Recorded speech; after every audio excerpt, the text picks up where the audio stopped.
Samantala, ilang operators naman ng tradisyonal at modernong jeep kusa nang tumigil sa pamamasada dahil sa mahal ng presyo ng langis. Kaugnay niyan, may pag-uulat pa ang Bombo Radio Kalibo.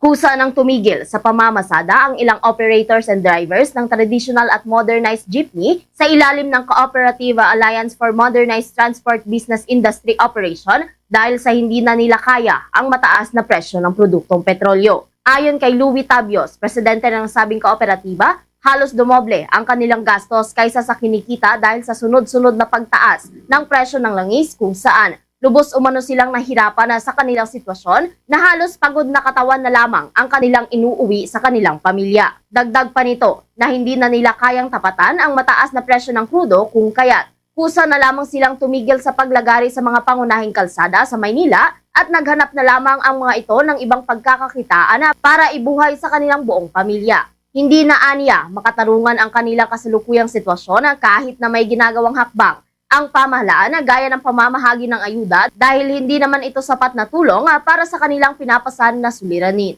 Kailangan nila ngayon ang alternatibong hakbang at mabilisang aksyon ng pamahalaan upang maibsan ang kinakaharap na hamon sa sektor ng transportasyon. Sa amin, sa bahagi ng mga traditional jeep at saka mga modernized, kusa lang tumitigil yung iba naming mga traditional member namin sa hindi, hirap talaga makaagapay doon sa tinatawag na pagtaas ng presyo ng ating petrolyo. So sa modernized unit na dati nung hindi pa nagtataas, 3,000 parang nalalakihan na kami. Ngayon, umaabot na ng 8,000 ang aming pinakukrudo para doon sa aming modernized.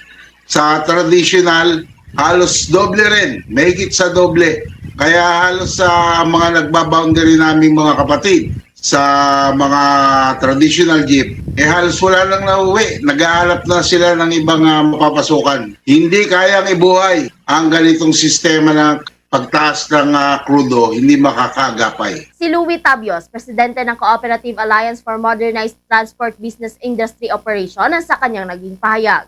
Para sa Bombo Network News, mula rito sa Bombo Radio Kalibo, Bombo Ashley May Pamaos nag-uulat, and this is Bombo Radio Philippines, the #1 and most trusted source of news and information. Basta Radio.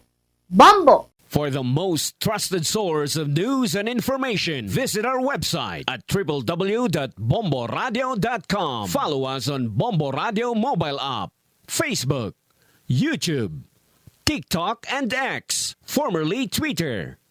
Like, share, and stay connected. Anytime, anywhere.